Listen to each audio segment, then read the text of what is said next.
But yeah, that's my point, Jerry. For the mosquito bite. You always, every video, you say, oh, for the mosquito bite, for the mosquito bite, on live, for the mosquito bite, for the mosquito bite. Because that's how you sound right now. Like, you see someone of 40 years old is already a grandparent. That's funny you said that because my sister a grandparent, and before she was 40, she was a grandparent because her granddaughter is 12 or 13. You see? And she only 47. So she was at 30. The what community? LGBTQ? That ain't what it is. Those don't, if you know, you know. You know I love you, girl. With my heart and soul. You mean everything to my heart, yeah. Everything to my soul. Love me, JJ, love me tender. Love me, JJ, love me tender. Baby, you mean so much to me. You're my everything. Welcome to our channel. I'm Joyce and I'm Jesse. And we're back with another video. That ain't how you say it, but don't forget to like our video, subscribe to our channel, hit that little bell notification button so that you can be notified whenever we post. I got a question. You know how you Nigerian and you got your whatever you got going on, and I'm American, I got whatever I got going on. I want to talk about the cultural differences that we see with you being a Nigerian in America and me being with the Nigerian in America.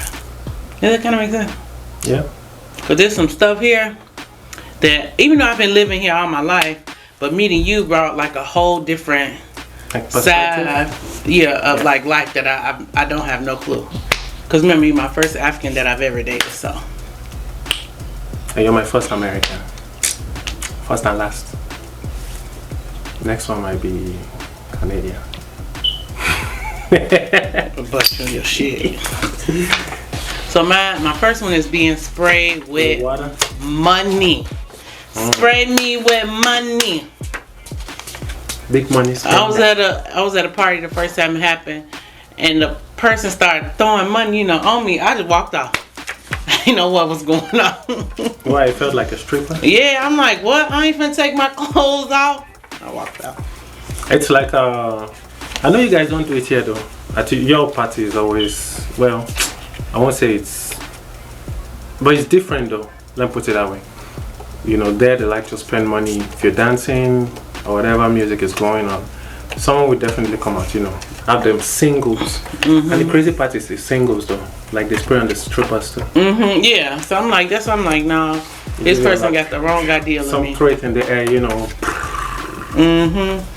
Oh, that was so weird to me. I'm like, ooh. I feel like most traditions in Nigeria do that. Like now spray me.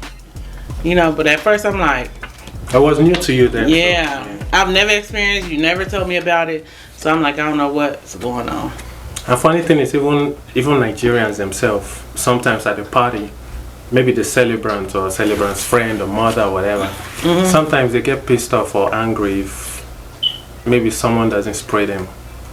And I think they even kind of have those moments orchestrated to just have people come out to spray them like it's expected, So sometimes too, it's also a way to kind of make some money back from whatever they've spent.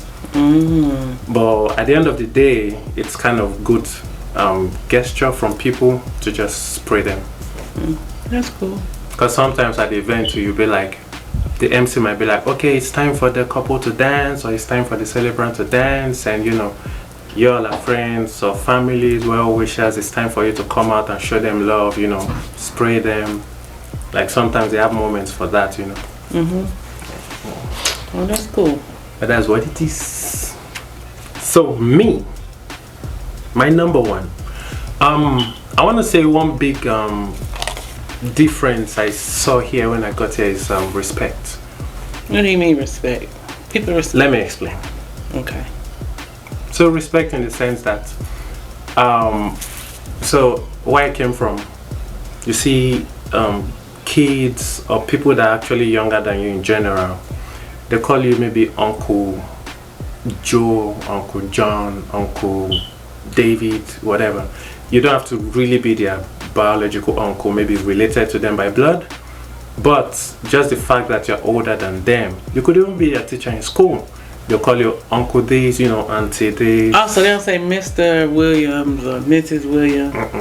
I say auntie, auntie, uncle, It's just a general sign of respect, So when I got here, man, it's a whole different thing. I remember I was at my, I was somewhere, and this girl, she was 6 years old at the time. She just called me by my name, Jesse. I had to just understand that, I'm in a different space, so I need to get used to it. But it sounded weird at first, Well, I mean, as of now, I'm used to it, man. Like, see, 3-year-old, 4-year-old, 5-year-old, just call you Jesse. Even grown-ups like us will call older people like senior citizens. Some people, because we see all my mama friends, I say Miss. Yeah. So some people, but majority of people will just call you by your first name. But then, is it a thing of disrespect here to people here? No, it's not. Yeah. So that's what I'm saying. Like because I'm saying respect is because of where I came from. But here they don't see it as disrespect. That's actually their name. So yeah, like I used to try and have Jeff call my friends, like, you gonna say you Jerisha, like Miss Jerisha. She was like, don't have him call me no Miss.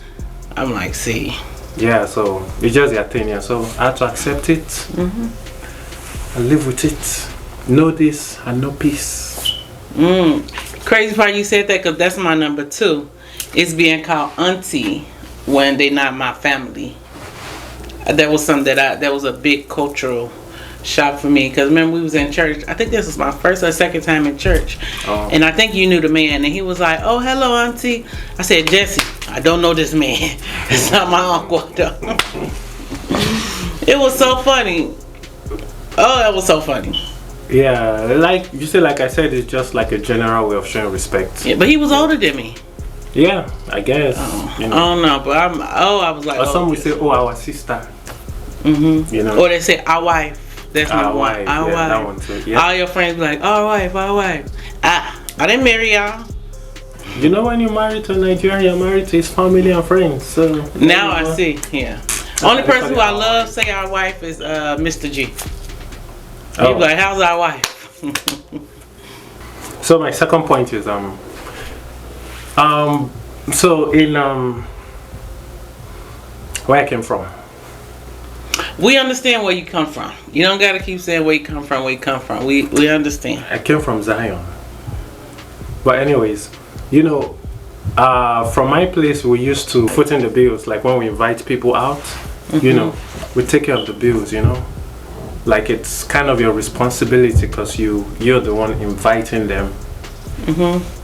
So you pay the bills. But here, it's a different ball game. I experienced it one time. I was in Nevada, and this dude, I'd not started working then, so like I didn't have a lot of money on me then. But this dude invited us out, myself, my cousins, and a few other people, And we got there. In my head, I'm like, okay, like what I'm used to, like it's gonna pay. And then at the end of the night, after everything, they brought the check and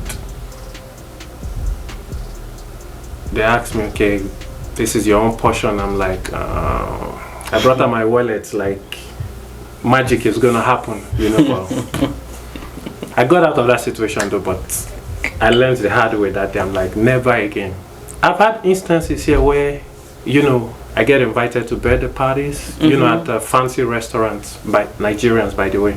Now these are expensive restaurants. People hosting their birthdays, invite people, like unlimited guests. And at the end of the whole thing, the restaurant gives the celebrant the bill and they pay the bill. So you see, that's like a Nigerian thing too. Yeah, I've experienced that once and I was just so confused. So one of my friends on her birthday, I think the bill was maybe like $300 and she just paid. And I'm like, wait, like I'll give you $100 on it. She like, no, I got it. Like, I felt real bad. I'm like, dang. I ain't know, but I end up cash apping her the $100. Yeah. So, you know, like we do that home, you see, and abroad. So, not everybody has a capacity to do it. I'm just saying it's just a thing that we do. Yeah. You know. Just like we going to one in a few weeks, and I invited the same Nigerian who, you know, paid on her birthday, but it's somebody else's birthday. But I told her, like, I'll pay for your meal, just buy your drinks because it's alcoholic, and since I'm prego, I'm jealous. I'm not gonna pay for nobody drink. So, yeah, definitely jealous. So everybody be drinking mimosas, and I'm just drinking orange juice. No. Water. Yeah. So that's a big one for me. You know. That's a huge one. Okay, so for my number 3, I'm going to say it's offering people food and drinks when they come to your house. Oh yeah. Like when your friend came over that time, and you know, I go in the room when Jesse friends come, you know, to get them their privacy. So I thought I was just finna be in the room chilling, turn the TV on, you know, do my thing. And he like, oh, you know, gotta make us something. And I'm like, what you mean? Like, I don't understand. He like, oh, just something quick, you know, just some little snack on. And in my head, I'm steady confused, like, what the fuck he talking about? You know, like, he ain't say that this is what's gonna happen, you know, because normally when I go to my people's house, it's either I go to my sister's house. If I tell her I'm come over, like, she ain't go cook nothing, you know, because I'm coming over. But then I notice when we go to people's house, they be like, oh, I made jollof rice, fish, puff. I be like, dang. And then we're very hospitable, you know. I see. Yeah, we like to welcome people. Shit, I thought I was finna chill. You had me making noodles. Even though he like, ooh, these are good noodles. He could come and eat anytime. He didn't even mind if his Gary was gonna take him anyway. I was down for it, you know. Yeah, I ain't never experienced that till. Yeah. And that was really different. Cause every time we'll go, you'll be like when you go to some shoots or whatever, you be like, oh, I ate already. And in my head, I be like, how you eat already? You know, like. You didn't say you stopped for food. I didn't make you nothing to go. And I don't even eat in most of them because, like, majority of them would always offer me food. Like, oh, you know, we have this, we have that, we have. They be like, I could pack you up something. And they be stuff. He bring home a bag of food like that. Jesse. Like. But yeah. I used to get jealous though. For real? Mm-hmm. That's why I told you stop bringing that stuff here. Eat it outside now. Confession time. My next point is you know how you go to a restaurant and you have to clean up after yourself? I have never had that, you know, before I came here. So they don't do that in Nigeria? I go to all these restaurants, you finish, leave it on the table. They have servers or cleaners. Even people fast come food? Yeah. Like KFC, they have KFC that right? Yeah, they'll come take care of everything, you know. But honestly, that was then. I don't know about now if the system has changed, you know. But that was like something that was different from me here. I think we went to Chick-fil-A to eat then, and I was done with my own tray. You know, I left it right there. I stood up. I was trying to leave. The person I went with was like, come here, bro. You know, you gotta clean that stuff, you know, put the tray right there. I'm like, oh, for real? Okay, my bad. I didn't know, you know. So, straight off the banana boat. Yeah. Don't worry. We'll use plantain boats to take you to Nigeria. Okay, banana boats. But yeah, that's my point, Jerry, for the mosquito bite. You always, every video, you say, oh, for the mosquito bite, for the mosquito bite, on live, for the mosquito bite, for the mosquito bite. Because that's how you sound right now. Big mosquito. Jesse, don't do that. Mosquito with wig. Did you hear something? You eat me on every video now. It's becoming a thing. Oh, watch now. One blow. 7 die. Watch. See these knuckles?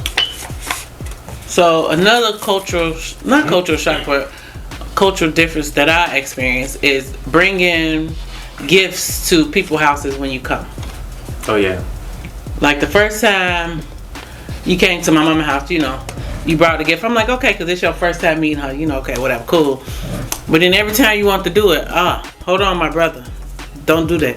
Now she stopped me. I think the last thing you brought her was that that little wood thing we got from the thrift store. Yeah. And we told her that Jesse had a friend come from Nigeria, and Jesse saw it and he bought it for her. She cherished that thing, baby. She loved it. Like, go all the way from Africa, you know. Oh, we didn't see it, so I don't even remember how it looked. Me neither. But that was a good story. She loved that little thing. Dang, I wonder what happened to it. So my next point, so this is a thing that is, it's common in Nigeria, but you know, it's not as celebrated. Should I say celebrated? But it's not as big as it is over here, and that's teenage pregnancy. Like I said, it's common in Nigeria, right?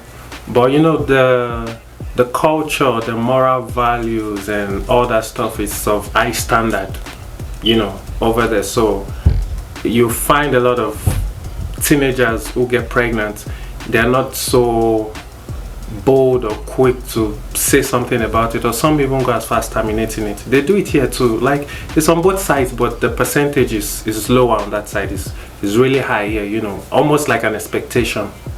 It is, because there be generations and generations and generations of teenage pregnancies. Yeah, like it's kind of expected. Like you see someone, maybe the mother at teenage pregnancy, the daughter at teenage pregnancy, and then like you see someone of 40 years old is already a grandparent. Like, you know. That's funny you said that, because my sister a grandparent, and she, before she was 40, she was a grandparent, because her granddaughter is 12 or 13. You see? And she only 47. So she was at 30. Exactly, you know, so she wasn't even 35, I don't think. Like in Nigeria, most grandparents, you see them in their old age, maybe 60s, 50s, you know. So like, dang, that's what I'm trying to say. Like it's like a thing here, you know. Yeah. So yeah, just that, you know. It is, because look, my grandma was a teen mom. My mama was a teen mom. My sister was a teen mom. Well, one of my, I would say I was a teen mom, but I was 19, so. Yeah, teen mom. There's teen there. But yeah, but my niece wasn't a teen mom. She 26 with no kids, so. But her brother was a teen parent. Yeah. So damn, that's what. And look, 4 generations. And this is just excuse me, and this is just in your own family, right? Mm-hmm. How much more like other families? That's why I said it's like it's very common here, you know, like it's or expected. Because my auntie once told me, like, oh, you go be a teenage mom, don't worry about it. You go drop out of school and be a teen mom, don't worry about it. But yeah, that's one thing, like, and I feel like you know, going forward, like, is it the parents' responsibility now to fix that, or the kids themselves? I think if you talk to, because most times people don't talk to their kids about sex, stuff like you know. That, yeah. And so it'd be like, okay, well, I understand you're gonna have sex. That's cool. And the but repercussion now, of it. But no. So if you're gonna do it safely, so that this don't happen. Does that make sense? Because you just can't say don't have sex, stop sex, da da da. But if you like, do the repercussion, like the consequences. Yeah, and be like, happen, okay, you know? because one guy I was dating, his daddy just gave him a big old brown bag full of condoms and said, "Here you go." Yeah, so I mean, there are two sides to it. You want to talk to them about it, but you also don't want to encourage it too. But if you see that it's happening, you know, like you could tell the signs that kids are having sex. You could tell the signs, 100%. And then you know, you just talk to them. You let them know, like, you know. Well, for me, okay, we'll just use Jeffrey as that example. I know he's not having sex right now, 100%. But if he was, you know, I'll let him know, like, I feel like you should wait. There's no rush in it, you know. and then he take that and go as he please, right? And then come to find out he's still having sex, then I want to educate him on what actually sex is, and how to prevent a pregnancy, because I don't want to be a grandma at 35. Shit, I'm still trying to have kids.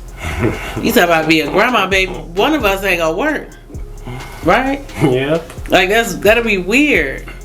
Yeah, that's true. Because a lot of kids just not educated and be like, or they'll sneak around. That's the number one to get pregnant. They sneak around. They'll know what they doing, and then they hide in the pregnancy till they like 7 months. When it's too late for anything. Yeah. Yeah. That's a good one. Chop knuckle. My uncle. Chop your uncle. You thank God you know it's your uncle.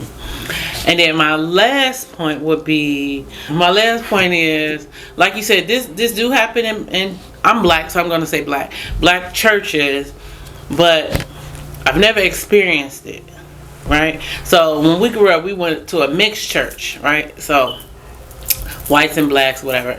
But now that I'm with you, we go to an African church.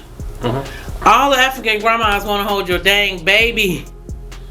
Even people you don't know. So Jesse in the choir, and one of the ladies in the choir be like, oh, see the baby with Jesse. Oh, Jesse, let me hold the baby. So Jesse be like, okay, he'll hold the baby. Jesse walking past me. Jesse, where the baby? Jesse will be like, ooh, wah, wah, got her. I go and look for ooh, wah, wah. Ooh, wah, wah, where my baby? Ooh, I gave it to grandma. Grandma who? Who is grandma? So I'm walking around looking for grandma. Grandma be like, oh no. Sister Okiki got it. You be like, where's my baby? Then I just be like, Jesse, go find my baby. You got 3 minutes. I've never had that happen. And everybody be like, oh, cute baby. I feel like you exaggerated a little bit today, but yes, it do. The point is the same though. No, it do be like that. I don't let him go from Anton. No, like you. If I'm right there though, yeah, fine. Yeah, but you don't be right there. I tell you, you'll walk past me. I'll be like, where my baby at? But you see, the thing is, so like you see when they say, I don't know if you've heard this proverbs or this saying before, that it's a community that raises a child. Like it takes a village. Okay, I understand that. To raise a child. So I feel like coming from that mindset, like people just. But if you ain't never said hello to me. That's to you, but to me, a lot of people know me, so based on that, and they're getting the baby from me, not you. If the baby is with you 100%, but that baby will stay with you.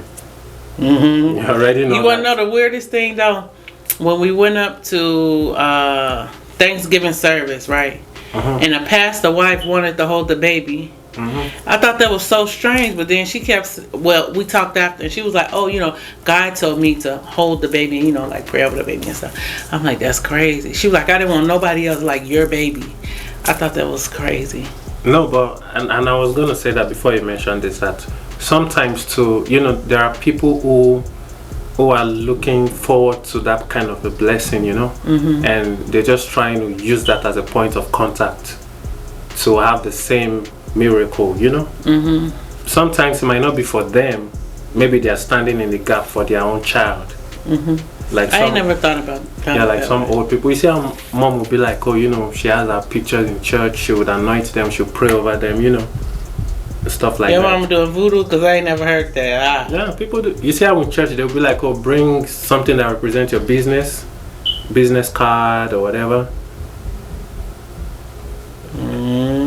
You can make your faces, but as I was saying, it's like so it's pretty much standing in the gap, for that. So I ain't never think about it like that, because at first I used to get real offended. Like, why are these people holding my baby? Like, don't hold my baby, But it's true. It's understandable that you're concerned, because you never know the intentions of people towards you as well. You wanna be safe. So I won't let someone that I'm not familiar with hold the baby. Yeah, 100%. So that one for sure. But maybe it was just because I wasn't familiar. Because I only know the people in the choir and the people in the children's church. Number 5. So this one. Don't scratch your head now. Okay, I don't know how to say it. There's plenty sensitive people out there. But it's the fact. We just got to say it, So the whole LGBTQ community, you know, I know it's a Wait. what? The what community? LGBTQ. That ain't what it is. Those don't, if you know, you know. So, you know, that entire community and that's all shenanigans, you know. It's legal here. So It didn't used to be. Yeah, well. You know, it became legal when Obama became president. Oh, yeah, that's true. Like, people were out, of course, you could be out or whatever. But to get married and all that. Yeah, true.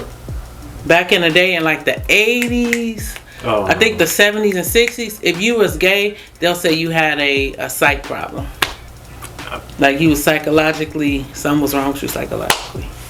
Yeah, but you know, and that's what they would think of you actually in Nigeria.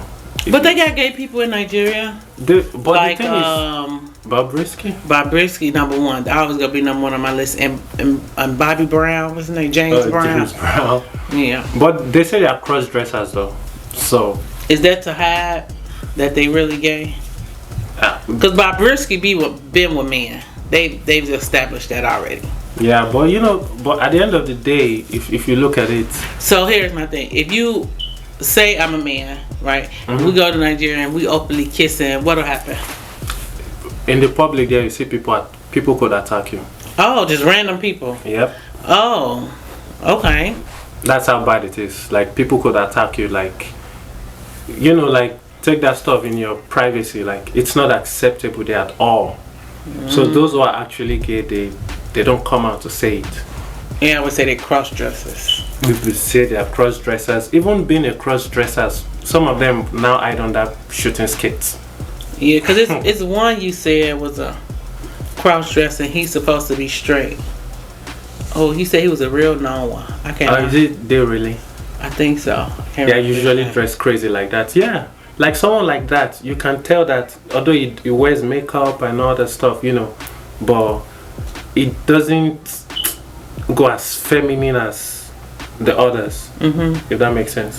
He do have some feminine elements in terms of what he wears, but it doesn't go, you know, like it doesn't walk feminine and do all those. Yeah, so I want to say it's not big there, but here, because it's legal, you guys people are going crazy about it, you know. It's like they now have, I wonder if in Nigeria when they fill out forms and documents they have, you know, those gender, if they have male, female, non-binary, binary, trans, transparent, translucent. It's a whole bunch of them now. Like, I'll be like, do I even have to answer this? I wonder if they have that now in Nigeria, but I don't think so. Ask mommy the next time she do paperwork. No, we ask the younger ones. I will ask my younger brother. Okay, no problem. You know. Yeah, but that point right there. That was a good last point. I like that you ended it with that. That was a good one. Good job. Chop your auntie. Chop your uncle. So that's the end of this video. What are some cultural differences that you have noticed being an American, whether dating a Nigerian or African or a Mexican or whoever?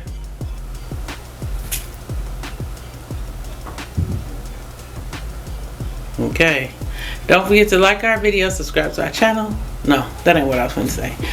Put it down in the comments, some things that you experienced that was different for you. And don't forget to like our video, subscribe to our channel, and hit the little bell notification button so that you can be notified whenever we post. And that's a W-R-A-P. W-R-A-p. W-R-A-p. W-R-A-p. Pew. W-A-R-P. Make it what? Make it shaking and make it what? First off, spell rap right. What? Rap. W-R-A-P. Right, but you said W-A-R-P. Because I was trying to fit it into the beat.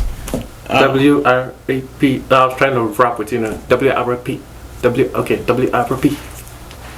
You still spelled it wrong, but no problem. No problem, sugar. My sugar booker.